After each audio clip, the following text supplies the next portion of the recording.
interesantes que las infecciones bacterianas, porque además hay una mayor cantidad de virus que bacterias.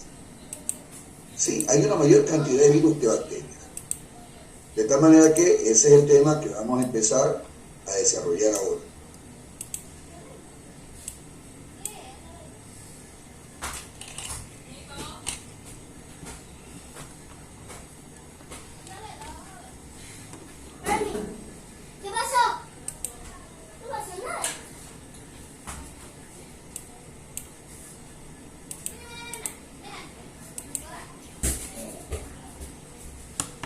Me dice Harold si se ve la imagen compartida en la pantalla, por favor.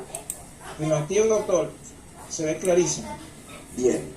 Entonces, en esta oportunidad, nosotros pues vamos a conversar con temas como lo siguiente, ¿no? Por ejemplo, vamos a hablar de la hepatitis B. Hablaremos de todas las hepatitis, pero le pondremos énfasis a la hepatitis B, porque el 25% de los pacientes que sufren este tipo de infección viral no sanan, sino que cursan a lo que se conoce con el nombre de hepatitis B crónica. Y esa patología, después de varios años, termina generalmente produciéndoles cirrosis hepática o dando origen a algún tipo de cáncer. Entonces, hablaremos de la familia del género viral llamado hepatitis. Otro tema que es bien común hablaremos sobre la familia herpes. Por ejemplo, todos ustedes conocen lo que es el herpes labial, que ya lo mencionábamos el otro día. Tenemos también el herpes genital. Tenemos también el herpes zóster, que pertenece a la misma familia, el herpes zóster. Doctor, disculpe el moleste. ¿Podríamos grabar la clase? Claro, porque siempre es interesante y pues nos quedamos sin esa información. Sí, un momentito, ya le autorizo. Claro, que la grabe tú porque el doctor sí la estaba grabando. Claro, sí, lo que pasa, yo la grabo, pues yo luego la elimino, porque es muy pesado estos archivos y me ocupan espacio en el disco duro. Ya está autorizado. Listo, doctor. Ok.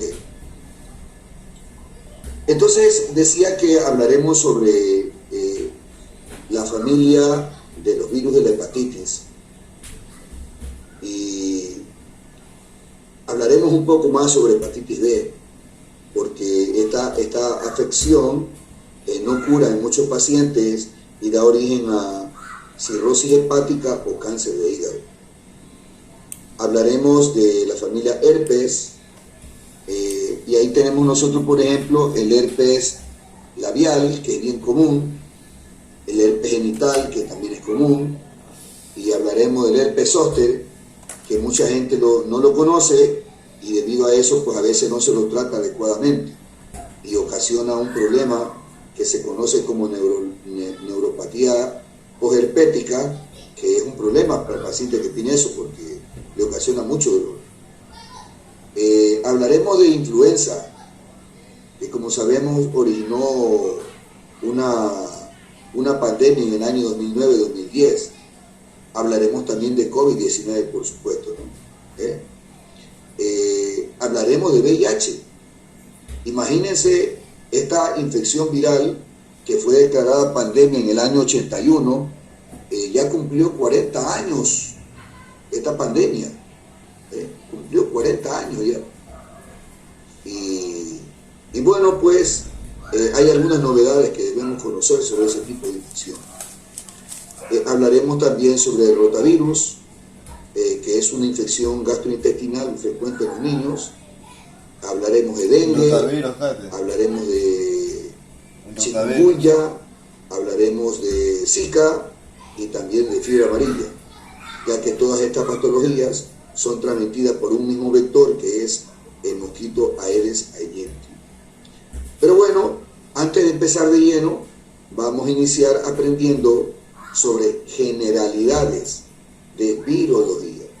Y aprovecho para indicarles, ¿no? Vamos a ver esta semana, lunes, martes, miércoles, el día jueves. Vamos a confrontar las preguntas del cuestionario para revisar que todas las tengan bien. Y el día viernes hacemos lección. ¿Ya? El día viernes hacemos lección. Doctor, no habíamos quedado que íbamos a hacer el lunes. No se puede, es que no se puede porque solo tiene 12 días nada más, que digo, 3 semanas nomás este curso. Pero es veamos, ¿cuándo termina el curso? Es muy corto.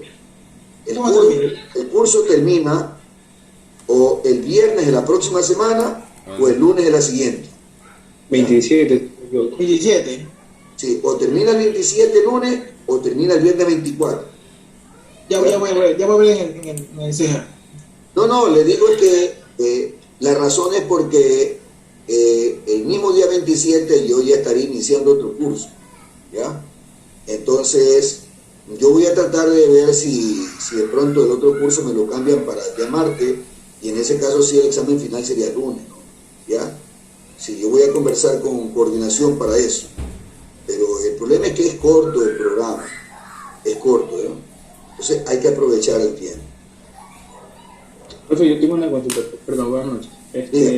¿Tú crees que antes de irnos al receso nos podría pasar lo que es el cuestionario? Bueno, no te ofrezco en este momento porque me acabo de dar cuenta que en esta computadora no lo tengo. Tengo que buscarlo en mi laptop, ¿ya? Y pasarlo, lógicamente, a mi teléfono, y de mi teléfono para pasarlo acá, ¿no? ¿Ya? Si yo antes de empezar clase estuve buscando eso y me di cuenta que no lo tengo aquí, lo tengo en la laptop. Ya, no hay problema. Sí, está bien. Doctor, pero ¿qué probabilidades hay que nos pueda tomar las acciones los lunes?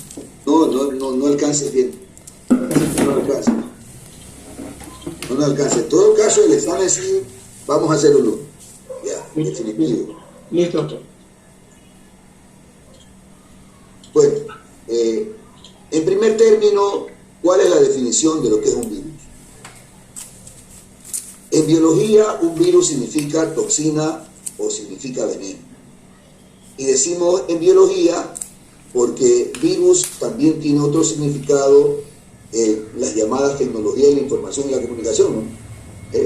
Ese término también existe en las tecnologías de la información y la comunicación, pero tiene otra connotación. Aquí en biología significa toxina, significa veneno. Y se trata de una entidad infecciosa. Mire, no decimos organismo vivo, porque como vimos nosotros ya, estos microorganismos no tienen no tienen metabolismo celular propio, ¿no? Pero lo que interesa es que esto no lo podemos nosotros ver con el microscopio, como se ven a los microbios, es decir, como nosotros podemos ver de pronto las bacterias o como podemos ver los hongos, pero no, esto no lo podemos ver con el microscopio. Por eso decimos que son entidad infecciosa submicroscópica. Ahora, cuando digo microscopio me refiero al microscopio óptico, al que se utiliza en los laboratorios clínicos, ¿no? Pero, por ejemplo, el microscopio electrónico, bueno, con ese sí se pueden ver los virus. Esos microscopios son de una alta resolución que sí se pueden apreciar. Ahora, estas entidades infecciosas submicroscópicas tienen una característica: solo pueden multiplicarse dentro de las células de otro organismo. Es decir, en primer término, si se encuentran fuera de un organismo vivo, mueren. Y el periodo de vida es variable dependiendo del tipo de microorganismo, pero generalmente mueren. Por eso, para poder vivir y para poder replicarse, que es el término que se utiliza en lo que tiene que ver con la multiplicación, se llama replicación, tienen que hacerlo en la célula de otro organismo. Entonces, ahí podemos nosotros ver que de pronto los virus pueden infectar animales. Y cuando digo animales, nos incluimos nosotros. Los virus pueden infectar plantas, Los virus pueden infectar incluso bacterias. Y aquí hay algo interesante. Cuando una bacteria es infectada por un virus, se vuelve virulenta, agresiva. Entonces, esa es una característica interesante de ciertas bacterias que de pronto se vuelven virulentas como consecuencia de una infección viral. Los virus son demasiado pequeños para ser observados con el microscopio óptico, como les decía hace un momento, ¿no? Por eso es que decimos que son submicroscópicos. Para tener una relación del tamaño, es interesante conocer que un virus es 100 veces más pequeño que una bacteria. 100 veces más pequeño. Ahora, el primer virus que se descubrió fue el virus del mosaico del tabaco. Y esto lo descubrió Martinus Beijerinck en el año 1899. Es decir, prácticamente entrando en el siglo XIX. Y esta investigación tuvo lugar por el hecho de que ustedes conocen en Europa, desde mucho tiempo antes, existían los cultivos del tabaco, ¿no? Y resulta de que de pronto a veces esos cultivos eran asolados por una plaga que quemaba la hoja de tabaco. Y el tabaco, la plantación, se perdía. Entonces, este científico, investigador, Martinus Beijerinck, él pensó que eso de pronto no era por algo del medio ambiente, sino de pronto por algún organismo vivo o algún microorganismo que ocasionara eso, ¿no? Y así fue como él descubrió el llamado virus del mosaico del tabaco. Posterior a ese descubrimiento, ya se han descrito más de 5.000 virus, más de 5.000. Y la rama de los virus que recibe el nombre de virología es una rama de la microbiología, ¿no? Y bueno, hablando de las ramas de la microbiología, a mí me llamó mucho la atención que algunos tenían esa pregunta: ¿cuál no es subdisciplina de la microbiología? Y algunos señalaron que no era subdisciplina de la microbiología la bacteriología, que no era subdisciplina de la microbiología la virología. Y fueron pocos los que señalaron de que la rama que no pertenecía era la parasitología. Entonces, eso a mí me dio a entender de que en realidad no habían revisado bien los cuestionarios las personas que habían tenido ese tipo de preguntas, ¿no? Porque eso es algo que incluso lo explicamos en clase. En clase, cuando presentamos la diapositiva, le dijimos, esta no es. ¿De acuerdo? ¿Sí lo recuerdan? Claro, inclusive la misma materia tiene el nombre. Se llama microbiología y parasitología, ¿verdad? La divide. Así es, lógicamente. Bueno, pues, hablando de la estructura de los virus, la mayoría de los virus tienen dos partes, pero hay algunos virus que tienen tres partes. Ahora, estos 2 o 3 elementos que forman la estructura de los virus son los siguientes. En primer término, la parte interna del virus. La parte interna es su material genético. Material genético en el que se encuentra la información hereditaria que los virus pasan a los hijos, ¿no? O sea, a las réplicas. Porque decíamos hace un rato que cuando un virus se multiplica, ese proceso se llama replicación. Entonces, cuando un virus da origen a nuevos tipos de virus, eso se llaman réplicas. Y cada uno lleva la misma información hereditaria que el virus que lo originó. Ahora, ese material genético, que es la parte interna del virus, puede ser ADN o puede ser ARN. O sea, ácido desoxirribonucleico o ácido ribonucleico. Pero nunca estos dos elementos, nunca estos dos ácidos nucleicos están en un virus. Nunca. Por eso podemos decir que en relación al material genético existen solo dos tipos de virus.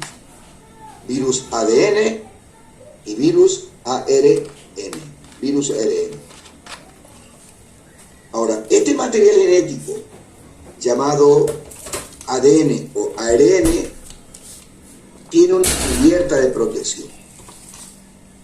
Esa cubierta de protección es de origen proteínico. O sea, es una proteína la que está envolviendo y al mismo tiempo protegiendo al material genético. Ahora, a esa capa que envuelve y proteja al material genético se la conoce con el nombre de cápside. Se llama cápside. Ahora, muchas veces usted puede en un libro, cuando se refieren a estos dos elementos, al 1 y al 2, leer el término nucleocápside. Así se lo refieren algunos libros, nucleocápside. Pero por favor recuerden, los virus no tienen núcleo. Cuando hablan de nucleocápside, se refieren al núcleo como la parte interna del virus, pero no un núcleo verdadero como el de las células eucariotas, no es un núcleo verdadero. Algunos virus tienen un tercer elemento rodeando la cápside. Ese elemento puede ser una bicapa, o sea, una capa doble de lípidos. Por eso decimos una bicapa lipídica. Y es algo interesante. Cuando un virus tiene esta tercera capa la han robado de la membrana de la célula que han infectado. Porque recuerde que las células tienen la membrana celular y la membrana celular es una bicapa lipídica. Entonces, cuando un virus presenta esta bicapa lipídica, la ha robado de la membrana de la célula a la cual infecta. A esta bicapa lipídica se la conoce con el nombre de envoltura vírica. Entonces, en resumen, de acuerdo a la estructura de los virus, la parte interna es el material genético que puede ser ADN o ARN, tiene una envoltura de proteína que se llama cápside, y algunos virus tienen por fuera de la cápside la llamada envoltura vírica. Y como dije hace un momento, los virus son 100 veces más pequeños que las bacterias. Por eso no los podemos ver con el microscopio óptico, sino que los podemos ver a través del microscopio electrónico. Aquí tengo yo dos imágenes para tener una relación del tamaño de los virus. Mire, esta imagen que vemos aquí representa a un glóbulo blanco que se llama monocito o macrófago y que mide 20 micras. 20 micras. Aquí tenemos uno de color violeta que representa un linfocito y este tiene un diámetro de 8 micras. Aquí tenemos un glóbulo rojo que tiene un diámetro de 7 micras. Y tenemos una plaqueta que tiene un diámetro de 3, máximo 4 micras. Y usted puede ver aquí en el interior una cosita verde y una naranjada. ¿Así se ve? Sí. ¿Lo ven o no lo ven? Sí, se ve. Sí se ve, profe. Bueno, esos pequeñitos que usted ve ahí son bacterias. Esas dos cositas pequeñas que usted ve ahí son bacterias. Para que usted entienda entonces cómo es posible que este glóbulo blanco que llaman monocito macrófago, come bacterias, porque son pequeñas en relación al tamaño del glóbulo blanco, ¿no? Entonces, esta es la relación de las bacterias en relación al glóbulo rojo, a la plaqueta, al glóbulo blanco llamado linfocito y al glóbulo blanco llamado monocito. Pero acá tenemos otra imagen. Señores, esta es la imagen de el virus del mosaico del tabaco. Más pequeño. Esa es la forma como se ve el virus del mosaico del tabaco. Y seguramente usted me dice, doctor, pero me parece que yo veo al virus del mosaico del tabaco de mayor diámetro que el monocito macrófago. ¿Se aprecia o no se aprecia? Está en nanómetros. Ah, qué bien, mire qué interesante. El compañero Herrera notó que estos cuerpos los medimos en micras. Micras, y mire, este es el de 20 micras. Este es el de 20 micras. ¿Ya? Pero acá, este es 20 nanómetros. Entonces es diferente, ¿no? Porque esto de aquí, estamos hablando, son 20 milésimas de milímetro. Y aquí en que estamos hablando, en cambio, de 20 millonésimas de milímetro. Entonces, qué bueno que Harold se dio cuenta, ¿no? Que esta imagen tiene una amplificación de 1000. Y este, en cambio, tiene una amplificación de 1.000.000. Una amplificación de 1.000.000. Entonces, para que ustedes puedan apreciar la diferencia del tamaño de las bacterias, los virus y células que ustedes ya conocen, ¿no?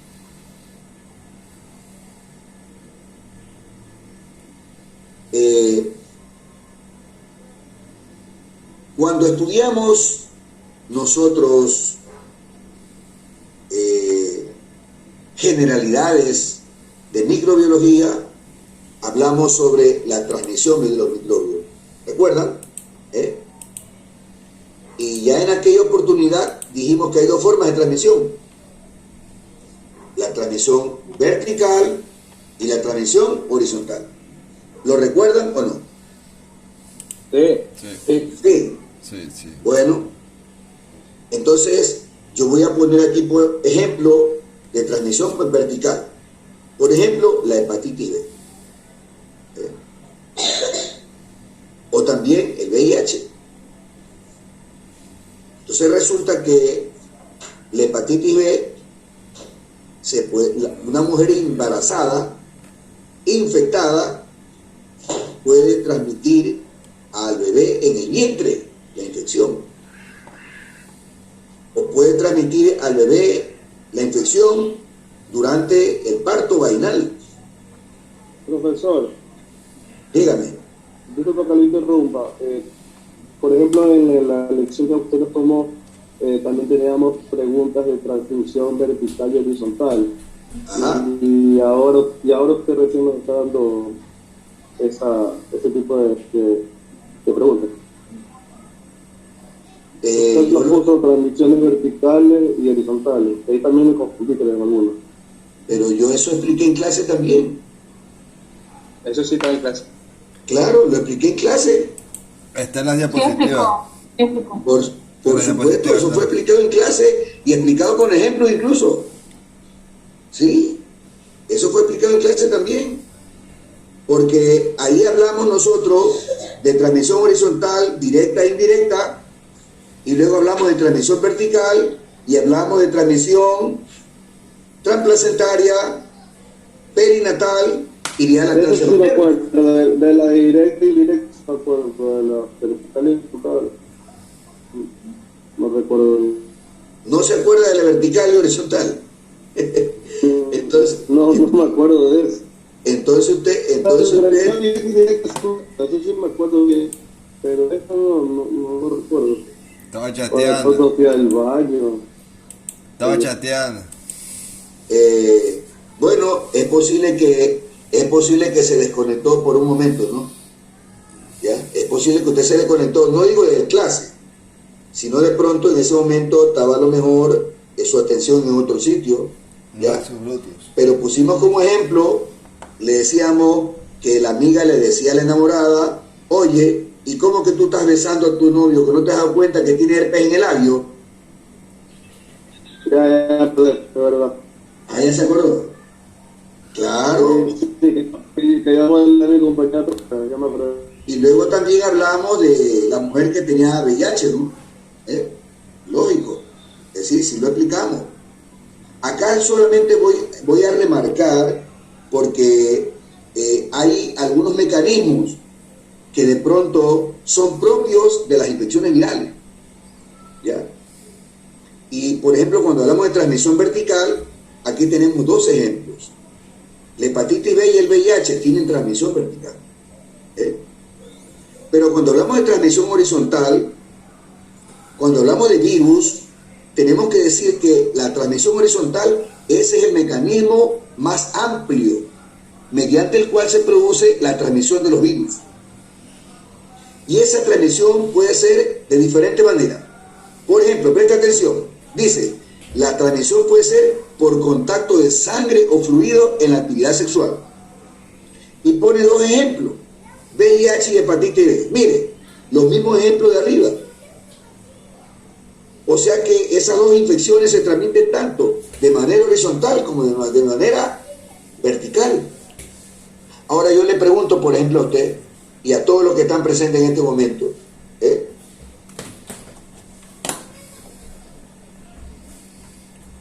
la mamá tiene VIH.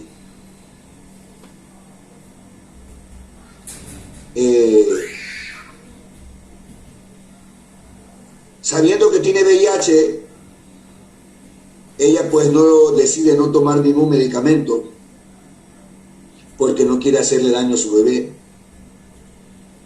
pero corre el riesgo de que durante el embarazo se infecte. Bueno, de todas maneras ella da luz por cesárea para que el bebé no se infecte durante el nacimiento por el canal del parto. Pero resulta que le hacen examen al bebé después del nacimiento y sale negativo para VIH. ¿Qué le parece a usted? Y después de 6 meses le vuelven a hacer examen y ahora sale positivo para VIH. Pero ¿cuál es la razón? La mamá, confiada de que el bebé no se había infectado, le dio de lactar. Y resulta que en la leche materna hay suficiente cantidad de virus de VIH para infectar a un bebé. ¿Cómo se llama ese tipo de transmisión vertical?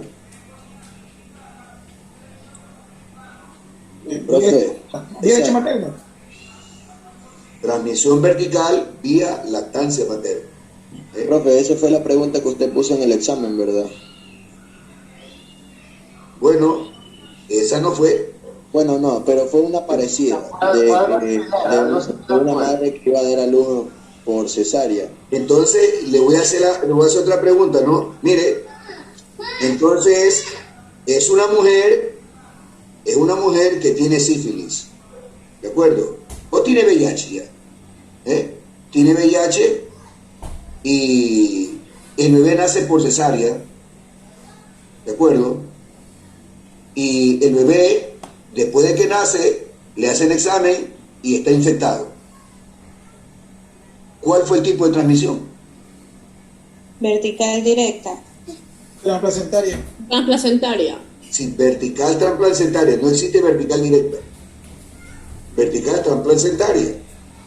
¿De acuerdo? Vertical transplacentaria.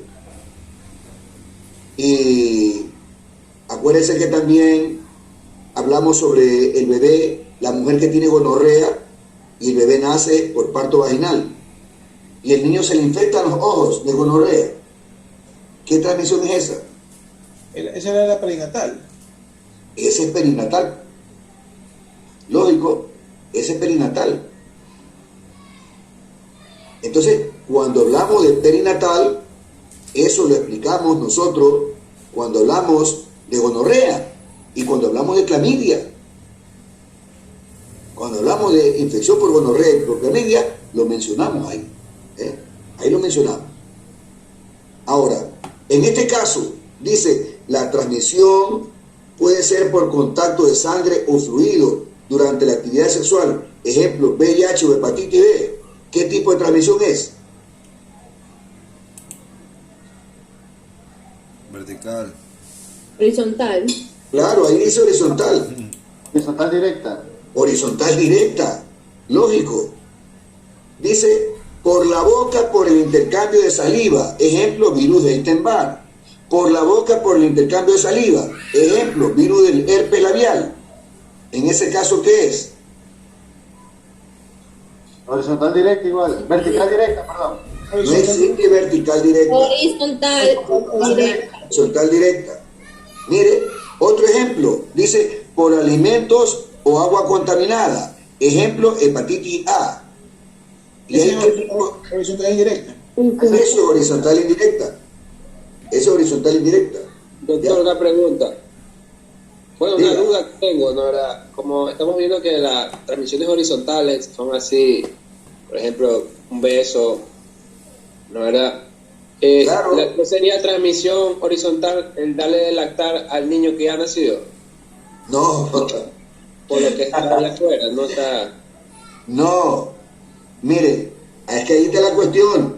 Ahí usted tiene que recordar cuál fue la explicación de vertical.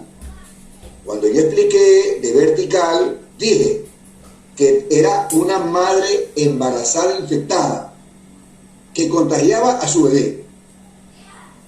Y ese contagio se podía ocurrir durante el embarazo, durante el parto vaginal o podía ocurrir durante la lactancia. ¿Se da cuenta? Se trata de una mamá a su descendencia. En cambio, horizontal es entre personas que pertenecemos a la misma generación. Yo le dije, entre ustedes como compañeros, entre los miembros de su familia, entre los compañeros de oficina, entre los que cogen un colectivo, entre los que viven en un barrio, ¿me explico? Es entre personas de la misma generación. En cambio, cuando hablamos madre e hijo, estamos hablando de dos generaciones. Entonces, eso es vertical. ¿De acuerdo? Listo, doctor. Sí. Ahora, aquí tengo otra pregunta. Dice, por la respiración de virus en forma de aerosol. Ejemplo, virus de la gripe. Es horizontal directa. Horizontal directa. ¿Por qué? ¿Por qué por cuánto por aerosoles? Se está inhalando pues por medio del aerosol. ¿Y qué tiene que ver los aerosoles? Yo creo que... A ver, no quiero escucharnos. A ver, ¿por qué? Porque va de huésped a huésped. Pero claro, por medio de otra persona infectada, me ha transmitido por medio de aerosol a lo que ha estornudado. Estornudado, tosido. O tosido, por ejemplo. Bueno, lo que también puede ser transmitido a través de lo que se llama gotícula. Es que el aerosol son las gotículas. El aerosol son las gotículas. El aerosol son las gotículas. Y además recuerden que eso fue lo que dijimos cuando explicamos la transmisión horizontal directa. Pero las gotículas que se consideraban a la transmisión por aerosol directas. Pero hay dos vías de transmisión de aerosol, pues, doctor.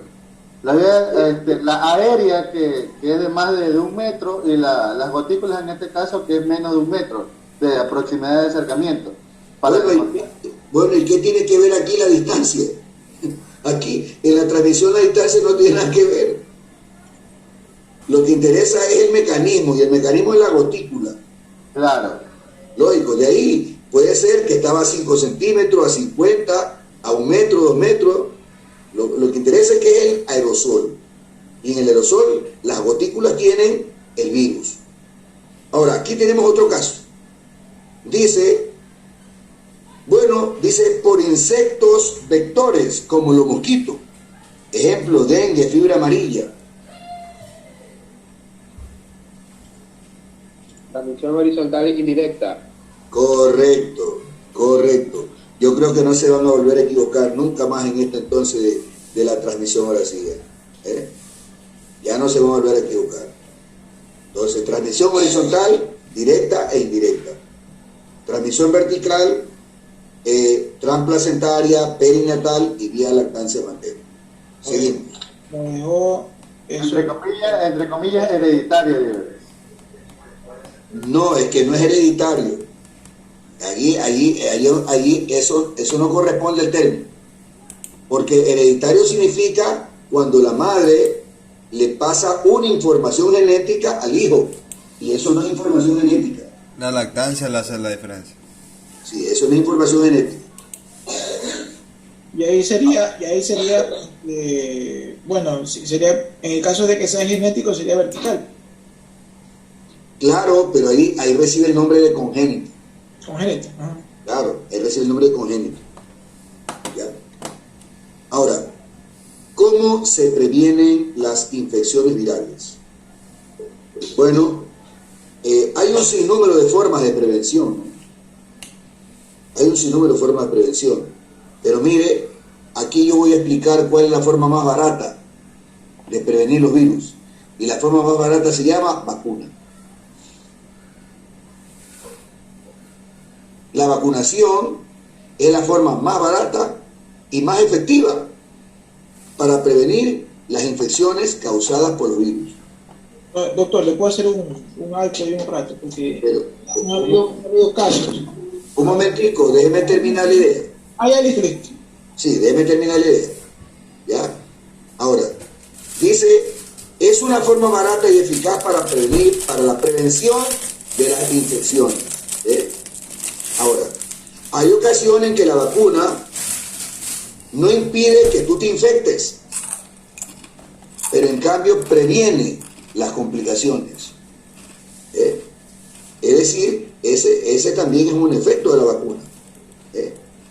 Ahora, se ha comprobado estadísticamente que el usar la vacuna en las infecciones virales disminuye el número de personas que se enferman, lo que se llama disminución de la morbilidad, y disminuye el número de personas que se mueren como consecuencia de una infección viral, y decimos que hay disminución de la mortalidad. Esa es la razón por la cual ahora que apareció en el año 2019 esta pandemia de este virus emergente llamado SARS-CoV-2, que los laboratorios comenzaron a trabajar para poner. Yo creo que para nadie es desconocido,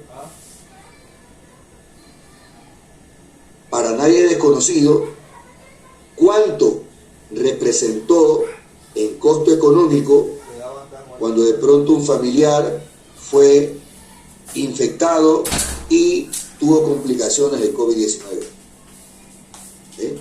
¿Usted sabe cuánto gastaron a muchas familias? Y algunos, a pesar del gasto, el paciente murió. En otros casos, el paciente sobrevivió. Pero usted se sabe el costo.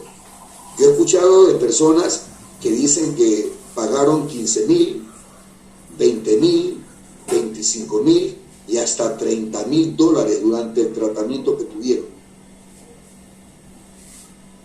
Yo les pregunto a ustedes, ¿cuánto les ha costado la vacuna que se ha puesto? Gratis. Por el Ministerio de Salud gratuita. Gratis. Gratísimo. Y sabe, ¿será que el gobierno nos quiere así, pero con un amor fraterno, que ha invertido plata comprando la vacuna para que nosotros no nos enfermemos? ¿Será que nos quiere mucho? Lo que no quiere es tener gastos de futuro por enfermedades. El problema es que al gobierno le resulta más barato comprar la vacuna, inyectársela, que tener los hospitales llenos. ¿Me explico? Más caro. Es más barato. ¿Ya? Por eso le sostenemos que la vacunación es el método más barato y más eficaz para prevenir la infección y para reducir las complicaciones. Ahora sí le cedemos la palabra a Harold, que quería agregar algo. Sí, pero así mismo como se han bueno, había habido una reducción de la mortalidad. Así no había habido un nuevo vector, que es el problema de los problemas cardíacos, y eso también está en auge actualmente. Y es más, existen estudios que dicen de que son los problemas cardíacos que se han presentado actualmente es producto de la vacuna misma. Son secuelas que han quedado. No, incluso pacientes que quizás nunca reportaron haber sido contagiados. Bueno, aunque puede ser sintomático, ¿no? Pero después de la vacuna han reportado daños o fallas cardíacas. No sé si el doctor tiene algún conocimiento de esto. Yo creo que desconocemos mucho todavía sobre COVID-19, ¿ya? Y a mí no me gusta hacer eco de lo que aparece de pronto en las redes sociales o en internet. Incluso de pronto habla el presidente de la Federación Médica. Eso para mí no tiene ningún valor científico. Lo que tiene valor científico para mí es cuando aparece una publicación que dice, y este trabajo fue publicado en el New England Journal of Medicine. Es decir, en una revista científica donde pares revisaron el estudio. Entonces, ahí sí, ¿ya? Ahí sí. Y tiene razón usted en que las vacunas tienen ciertas reacciones. Pero si comparamos el beneficio al pequeño número de reacciones secundarias, entonces la pregunta es, ¿la usamos o no la usamos? Bueno, cuando el beneficio es mayor, igual se usa. Igual se usa, ¿ya? Ahora, que fulanito, por ejemplo, se escuche en las redes sociales, que Tania Tinoco se murió es por la vacuna. Yo esas cosas no las creo, ¿ya? Aunque hable un eminente médico, no. Yo la creo cuando el caso haya sido revisado, estudiado y publicado en una revista científica. Ahí entonces yo recibo esa información. El resto son solamente comentarios. Mire, hablando sobre esto, yo conozco de personas que de pronto denostaban contra la vacuna. Pongo un caso. Un campeón de estas peleas que hay en este nuevo cuadrilátero ahora, no es boxeo, UFC. Así es. Un campeón de Bélgica le dio COVID-19. Lo llevaron al hospital, lo diagnosticaron y él se dio el alta, salió sin consentimiento médico y publicó en la red social: esta gripecita me la curo en casa. Se murió. Amigo, un atleta, era un atleta, una persona llena de salud, una persona llena de vida, deportista. Entonces, lamentablemente hay mucha gente que denostaba de la vacuna, ¿no? En los Estados Unidos, en la Florida, un ingeniero en marketing tenía una página donde hablaba peste de la vacuna. Amigo, le dio COVID-19 y se murió. Sí. No me recuerdo en Europa en qué país una de las mujeres de la familia se enfermaron en la familia, ¿no? ¿Ya? Y ella no quiso protegerse, ¿ya? Dice, no, yo me quiero contagiarme para que me dé defensa. Bueno, se contagió, ¿ya? Pero se murió. Entonces, en realidad hay muchas cosas que aún no conocemos. Pero lo que sí sabemos es lo siguiente, ¿no? Que en el mundo ya van muriendo más de 6 millones de personas. Más de 6 millones de personas muriendo en el mundo como consecuencia de esta pandemia. Entonces, si no se hubiera usado la vacuna, yo estoy seguro que hubiera ocurrido lo que ocurrió en el año 1917, 1918, o sea, casi 100 años de la nueva pandemia, cuando tuvimos la llamada pandemia de gripe española. En esa época, el mundo tenía, o sea, hace un poquito más de 100 años, el mundo tenía 1.500 millones de habitantes. La gripe española empezó precisamente en España. ¿Cómo le llaman gripe española? Se enfermó la tercera parte de la población mundial. 500 millones. ¿Cuántos murieron? 50 millones de personas. 50 millones. ¿Y cuál fue el virus? Influenza AH1N1. Así es. Pero mire, cuando en el año 2009-2010 apareció, hubo una alarma en todo el mundo.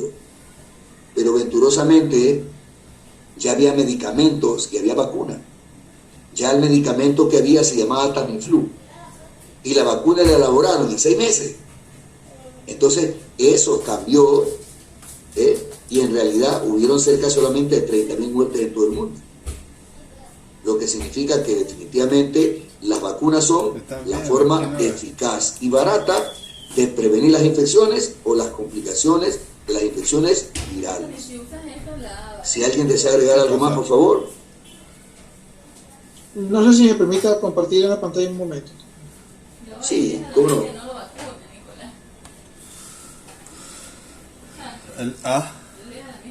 No. Si tienen que vacunar. Según esta página que se llama Centro para el Control y la Prevención de Enfermedades,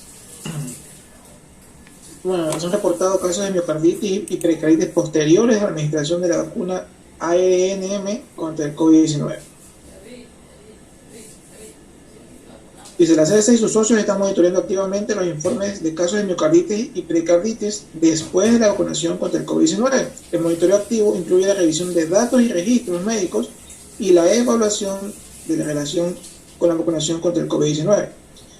La miocarditis es una inflamación del músculo cardíaco y la pericarditis es una inflamación de la capa exterior que cubre el corazón. En ambos casos, el sistema inmunitario del organismo causa la inflamación en respuesta a una infección o a algún otro desencadenante. Bueno, aquí dice que busque atención médica y esas cosas, ¿no? Pero espera un momentico, antes que lo cambies.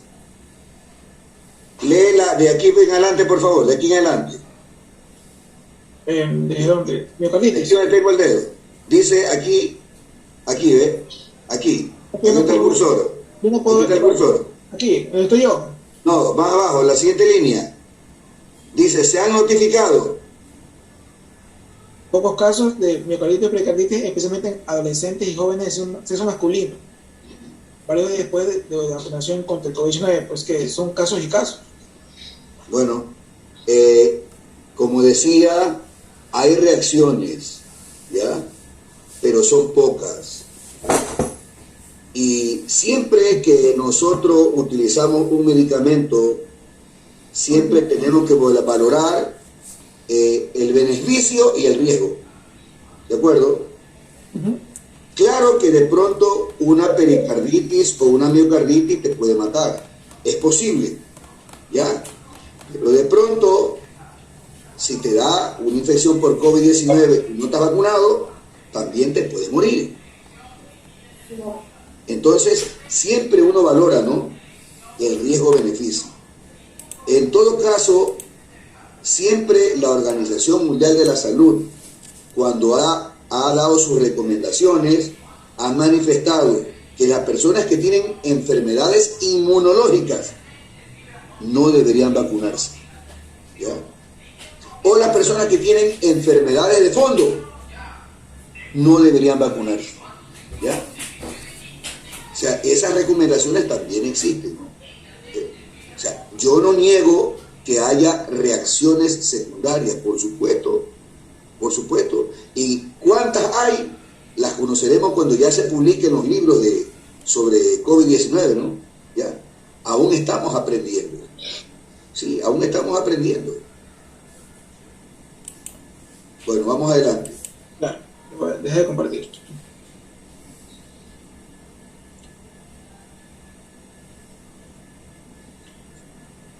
¿Cómo se tratan las infecciones virales?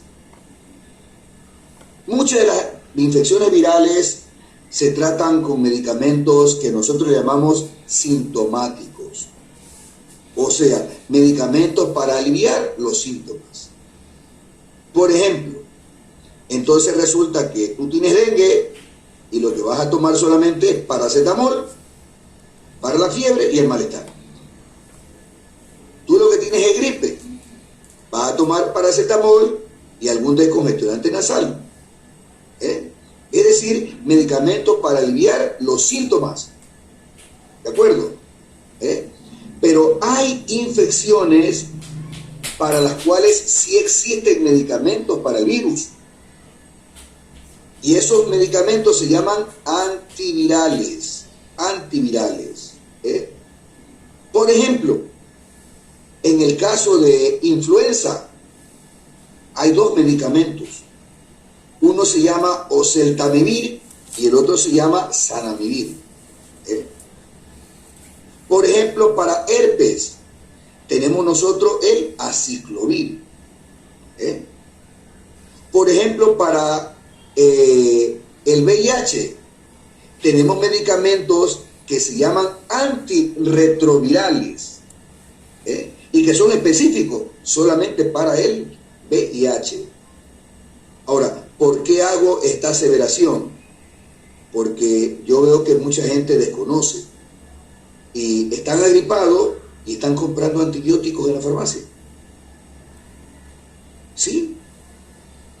Es decir, tienen una enfermedad viral y están comprando antibióticos. Eso no está correcto. En primer término, es un gasto innecesario de dinero. En segundo lugar, se trata de un uso inapropiado del antibiótico. Porque resulta que cuando un antibiótico es utilizado de manera inadecuada y en casos que no se necesitan, puede ser que el día que usted vuelva a utilizar ese medicamento en algo que sí lo necesite, usted haya generado resistencia al antibiótico ya. Entonces, en las infecciones virales no se usan los antibióticos. Y seguramente usted me va a decir, doctor, pero en el COVID-19 recetaban antibióticos, que la citromicina, recetaban que el ceftriaxone. Bueno, lo utilizaban era para las complicaciones. Porque aparentemente, cuando el paciente estaba con una neumonía por el COVID-19, de pronto se complicaba con otras infecciones bacterianas, ¿no? Entonces, para controlar las infecciones bacterianas agregadas, era que se utilizaba el antibiótico. Pero bueno, ya hablaremos sobre eso más adelante. ¿Alguna pregunta, por favor? Porque aquí, no tenemos algo más todavía aquí. Sí, aquí tenemos un tema adicional.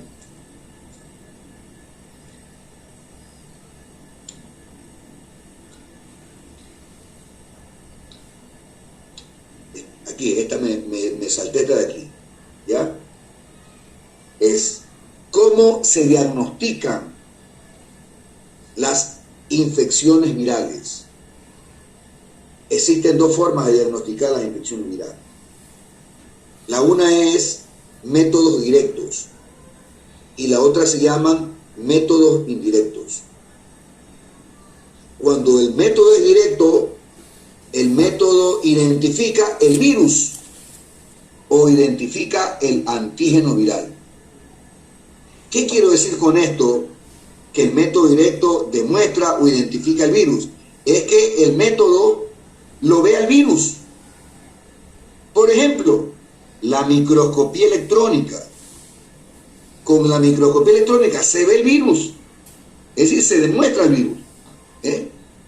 Pero hay otros métodos como por ejemplo cultivos celulares, técnicas inmunológicas, técnicas de biología molecular, que no ven el virus, pero identifican el antígeno viral. ¿Qué significa esto de antígeno viral? O sea, identifican el material genético del virus. Y resulta que en diagnóstico viral, identificar el material genético es como estar viendo al mismo virus. Es como estar viendo al mismo virus. Por eso a estos métodos se los llama directos, ¿no? Por ejemplo, técnicas de biología molecular que identificaban material genético. Cultivos celulares, ¿para qué servían? para aislar el virus. Y lógicamente, una vez que se lo aísla, verlo mediante el microscopio. Las técnicas inmunológicas, inmunofluorescencia, electroinmunoensayo, bueno, son técnicas que identifican el material genético, conocido como antígeno viral. Los métodos indirectos no identifican al virus. Con los métodos indirectos no se identifica al virus ni se identifica el material genético del virus. ¿Qué es lo que identifican entonces los métodos indirectos? Identifican es la presencia de anticuerpos específicos. Para que lo entienda mejor, si a usted le da hepatitis A, yo voy a solicitarle en su examen que me buscan anticuerpos anti-hepatitis A, IgG, IgM. Si yo sospecho que usted tiene dengue, al 5.º día de fiebre, yo voy a pedir anticuerpos antidengue, IgG, IgM. Si sospecho que usted tiene COVID-19, yo le voy a solicitar anticuerpos IgG, IgM, anti-COVID-19, porque resulta que los anticuerpos son diferentes en cada infección. No son los mismos. No son los mismos anticuerpos. Y entonces, ¿cuáles son estos métodos indirectos? La inmunofluorescencia indirecta, el Western blot, ELISA, y lo que hacía todo el mundo, la prueba rápida. Las pruebas rápidas. Entonces, mire usted, las pruebas rápidas es lo que le hacen a usted en esa cajita. Es un método indirecto. En cambio, cuando usted le hacen PCR en tiempo real, le están haciendo esto, una técnica inmunológica. Entonces, aquí, lógicamente, esto es acertado, ¿no? ¿De acuerdo? Las pruebas rápidas pueden a veces tener falsos positivos o falsos negativos. Pero lo que utilizamos durante la pandemia fue las pruebas rápidas, que usted sabe eran cuantitativas y cualitativas. ¿Y qué es lo que decían? Anticuerpo IgE positivo, anticuerpo IgM negativo. O anticuerpo IgE 9, 10, anticuerpo IgM 0. En cambio, la técnica inmunológica lo que decían era COVID-19 PCR en tiempo real, positivo o negativo. Es diferente. Entonces, de esta forma es como se diagnostican las infecciones virales. Y la última parte que vamos a explicar y que yo le encuentro relevancia es que muchas veces yo le pregunto a usted, ¿tiene usted algún familiar el cual haya sido diagnosticado de cáncer? No. Sí, yo tuve 2 familiares. Bueno, yo por acá, una abuela, hace pocos años, fue diagnosticada. Sí, mi tío tiene leucemia, profe. Fue diagnosticada de cáncer. Y mire, y cuando de pronto ocurren estos diagnósticos, uno se pone a pensar, ¿no? Pero él no tenía ningún vicio. Era una persona sana. ¿Verdad que ocurre eso, no? ¿Y cómo es que le apareció ese cáncer? Hay algunos cánceres que ya sabemos cómo se originan. Como por ejemplo, cáncer de pulmón, el tabaco, ¿no? Cáncer de labios, cáncer de lengua, cáncer de laringe, por el tabaco. El cáncer de piel por el exceso de los rayos ultravioleta. Pero hay algunos cánceres que tienen origen en infecciones virales. Y eso es lo que les voy a proyectar en este momento.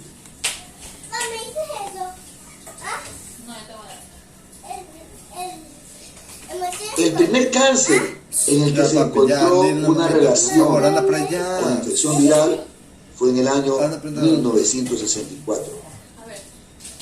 El virus de Epstein-Barr. Señores, este virus pertenece a la familia herpes. Es el virus herpes humano número 4. Este es el virus herpes humano número 4. Y está relacionado con 4 tipos de cánceres en el ser humano. Y hay algo sorprendente, ¿no? El 90% de la población humana hemos tenido contacto con ese virus. El 90%. Ahora, eso no quiere decir que el 90% va a desarrollar cáncer, ¿no? ¿Ya? Pero en algunos casos, esa es la causa de un cáncer. En el año 1965 se descubrió que el virus de la hepatitis B también origina cáncer. Por eso les decía yo que a las personas con hepatitis B crónica o le da cirrosis o le da cáncer de hígado. En el año 1980 se descubrió que el virus linfocítico humano tipo 1 produce cáncer. En el año 83 se descubrió que papiloma humano virus número 16, papiloma humano virus número 18 y el virus de la inmunodeficiencia humana tipo 1 producen cáncer.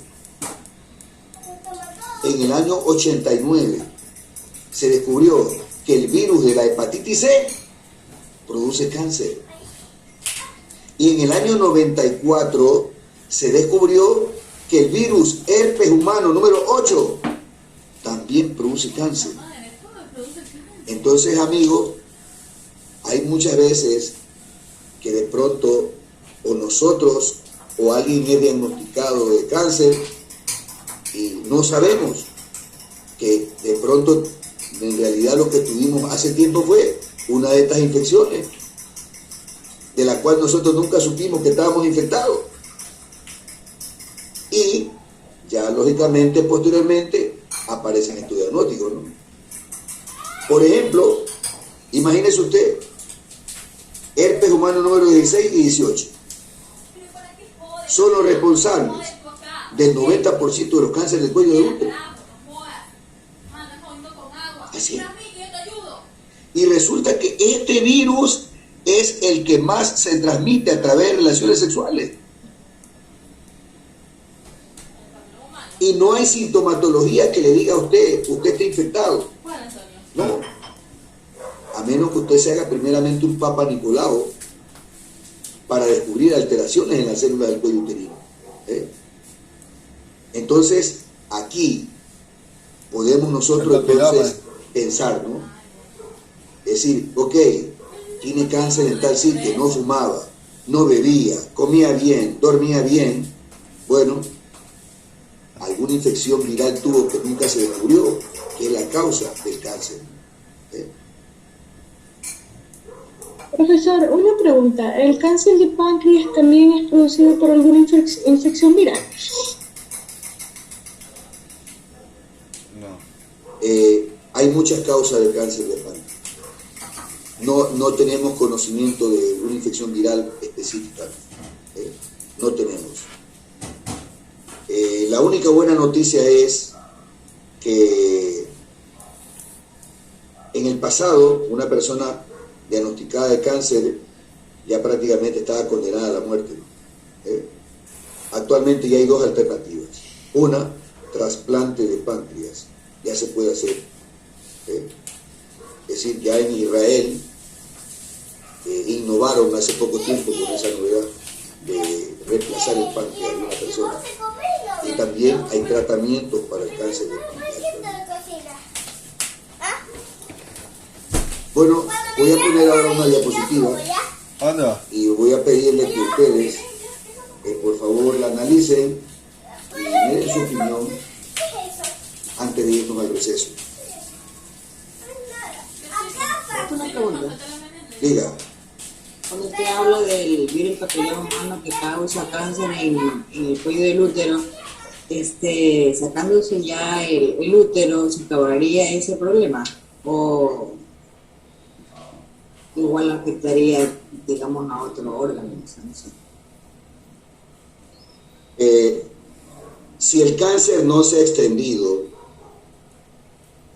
muchas veces no hay necesidad de sacar el útero. A veces basta con solamente extirpar el cuello y es suficiente. O sea, todo depende, es el estadio en el que se diagnostica a la persona, ¿no? Hay estadios de cáncer en donde basta cortar un pedacito de cuello y terminó todo. Eso es lo que se llama cuando hay un cáncer in situ. Pero si una persona tiene un cáncer de cuello uterino que tiene comprometido los ganglios linfáticos de la pelvis, por supuesto, ya de nada sirve ahí el extirpar el útero, ¿no?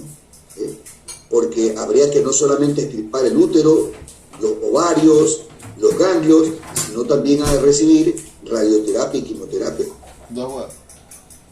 Pero cuando el cáncer es in situ, basta con extirparlo y ahí termina todo. Ahí termina todo. Por eso, cuando hablamos de cáncer en la mujer, hay dos cánceres que cuando se descubren a tiempo, la mujer puede tratarlos y salvar su vida sin ningún problema. Y esos dos cánceres son el cáncer de cuello uterino y el cáncer de mama. Por eso es que toda mujer debe realizarse de manera periódica su Papá Nicolau, porque es mediante ese método que se diagnostica oportunamente los cambios en las células que pueden originar el cáncer. Y en el caso de las mamas, cuando las mujeres tienen estos quistes, bueno, hay que hacerle control, muchas veces biopsia, y cuando se descubre que hay alguna malignidad, la mamectomía. Y la persona salva su vida. Pero cuando no se hacen las cosas oportunamente, entonces el riesgo de muerte es mucho mayor, mucho mayor. Profe, pero en esos casos cuando uno le hacen le extraen la mama, no es siempre, porque por ejemplo yo tuve 2 casos en la empresa que ya estaba tan grande el quiste estaba demasiado grande que ya con las quimioterapias lo que hizo la piel fue romperse y se les hacía como celulitis, como accesos. Entonces no les quería, operarlo era imposible hasta que reduzca el quiste y poder sacar. Y hasta eso la persona falleció. Bueno, usted lo dijo, Tatiana, muy grande, muy grande. ¿Y no le parece que esperar que un quiste o una masa sea grande demuestra de verdad descuido, desidia de una mujer, ¿no? Gente que, no sé, a veces no quieren reconocer lo que tienen. Por ejemplo, yo tuve los 2 casos de las personas que le digo querían con medicina neópatas. Y a la final esa medicina nunca les hizo efecto.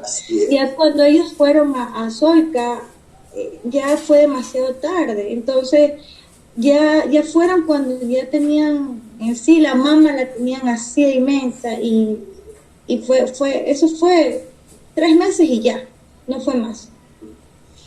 Usted me trae a la memoria el caso de una paciente que el año pasado fue diagnosticada de 2 quistes en una mama, ¿ya? Y luego de que le hicieron la mamografía, le dijeron que había que extirpar y luego esos quistes enviarlos al laboratorio para que determinen si son malignos o benignos, ¿de acuerdo? La mujer se psicoseó, que yo no me hago eso porque me van a sacar la mama, que por aquí y por allá. Bueno, ahora está con dolores que ya no soporta. Cada vez y cuando corren a emergencia por el dolor, y resulta que ya el procedimiento que querían hacerle, le dijeron que ya no se lo podían hacer. Es muy caro. Y simplemente le dijeron, mire, y ahora sí, váyase nomás directo a Soca. Lamentablemente así pasa, ¿no? A veces nosotros no queremos reconocer que tenemos una enfermedad. No queremos aceptar que tenemos una enfermedad. O de pronto estamos llenos de prejuicios, o nos han llenado la cabeza de complicaciones, ¿no? O nos dan a veces falsas esperanzas, ¿no? Sí, profe, pero actualmente, por ejemplo, yo sí conozco un caso, a veces el IE se tarda mucho en hacer las transferencias. Por ejemplo, tengo un caso de una paciente que tiene un quiste. O sea, a ella le extirparon el quiste era pequeñito, supuestamente lo operaron de una hernia abdominal, pero eso no había sido hernia, sino que es un quiste, y entonces quedaron raíces de ese quiste. Después de un año, la señora tiene un quiste así de inmenso, y ya le hicieron biopsia y todo, ya tiene metástasis. Entonces, está esperando la transferencia para ver si la derivan a Solta o al Teodoro Maldonado, y ya la señora tiene aparentemente ya 20 días esperando la transferencia y nada. Entonces, ¿qué podemos hacer respecto a eso? Se nos muere. Bueno, yo estoy bien seguro que los familiares están resentidos porque han pasado 20 días esperando y todavía no se la transferencia. Pero yo estoy seguro que pasaron meses y que ella no buscó atención oportuna también. No, sí la buscó, doctor, porque nosotros le estábamos dando seguimiento. Después de que la operaron de la hernia que ella tenía, supuestamente, a ella le comenzó a salir el quistecito, le comenzó a salir. Entonces ya tomó medidas y valías, le dijeron, no, es otro quiste. Entonces, como se operó el quiste particular, cuando va al seguro otra vez y le enseñan la radiografía, el eco, ven que el quiste tiene puras raíces, entonces por eso es que se hizo un tumor ahí ya. Pero ella sí le ha estado dando seguimiento, nosotros tenemos toda la documentación del IES, todo. Bueno, usted me hace recordar que uno va al seguro y es por gusto. El médico le dice, vaya con su número de cédula en la farmacia a retirar los medicamentos. Y usted va a la farmacia. Le dicen no hay. Y no hay ella le dicen no hay los medicamentos. Exacto. En realidad el seguro yo creo que más sirve para sacar casa, para la jubilación o para que le quede una pensión a la viuda o al viudo. No sirve para más aquí en nuestro país, lamentablemente. Tiene mucho defecto. Bueno, voy a poner la imagen. No se preocupen de la hora, por favor, nos podemos extender en el receso, porque para mí es interesante escuchar la opinión de ustedes respecto de la imagen, ¿no? Ven a ver qué tal.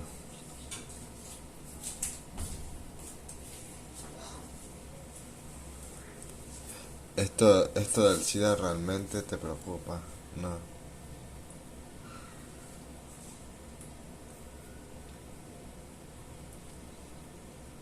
¿Qué tú puedes ver? O sea, yo veo ahí una persona que tiene conciencia de prevenir, ¿no? Cualquier enfermedad, pero a la chica la veo como no su esposa, sino como una cariñosa, así. Bueno, yo no puedo asegurar que se trate de eso, de una cariñosa. No lo sabemos. Explícate con eso de cariñosa que no está mi compañero. Logro visualizar bien esa imagen, es que él busca la forma de protegerse, pero si busca la forma de protegerse es porque no está seguro al 100% de la mujer con la que se va a acostar. Y como usted lo sabe decir, mejor es prevenir a que después lamentarse. Yo tengo también otra idea, profesor. Eso yo también se ve que el desconocimiento que él tiene de cómo se puede transmitir el SIDA. Ahí está, por eso, porque, o sea, hay personas que tienen la enfermedad y que tienen una vida sexual normal, pero con las prevenciones que son, más no así como la imagen, porque se tapa todito. Sí, o sea, lo que podemos apreciar ahí es que hay mucho desconocimiento sobre las formas de transmisión. Doctor, pero también puede ser que bueno, la imagen es irónica, ¿no? Antes que nada, en la imagen se ve que él tiene un preservativo en la lengua, seguramente va a hacer lo que llaman el cunnilingus, y de pronto puede haber sangre allí. Pero bueno, si usted no tiene ninguna herida en su lengua o en su boca, no va a haber transmisión. Pero me refiero a los fluidos vaginales. Tiene que haber herida. Tiene que haber herida. Pero ¿y los fluidos vaginales? Los fluidos vaginales afectan siempre que usted, lógicamente, usted tenga alguna herida en la boca. Por ejemplo... ¿Y si hay Ahí va a perder. Bueno, no vamos a profundizar en este momento porque eso es lo que vamos a ver a continuación. ¿De acuerdo? ¿Ya? Y sobre todo vamos a aprender cuáles son los mecanismos propios de transmisión del VIH. Es por el hecho de que hay mucho mito respecto de cómo se transmite. Y la mejor forma de aprenderlo pues es conociendo cómo es que realmente se transmite para poder entenderlo perfectamente bien. ¿Sí? Es verdad que en la sangre el virus está presente, es verdad que en los fluidos el virus está presente, ¿no? Pero bueno, en ese caso la sangre y el fluido es la puerta de salida, pero necesitamos una puerta de entrada, ¿de acuerdo? Necesitamos una puerta de entrada. Bueno, vamos entonces ahora sí a tomar el receso, ¿de acuerdo? Tenemos entonces media hora, por favor.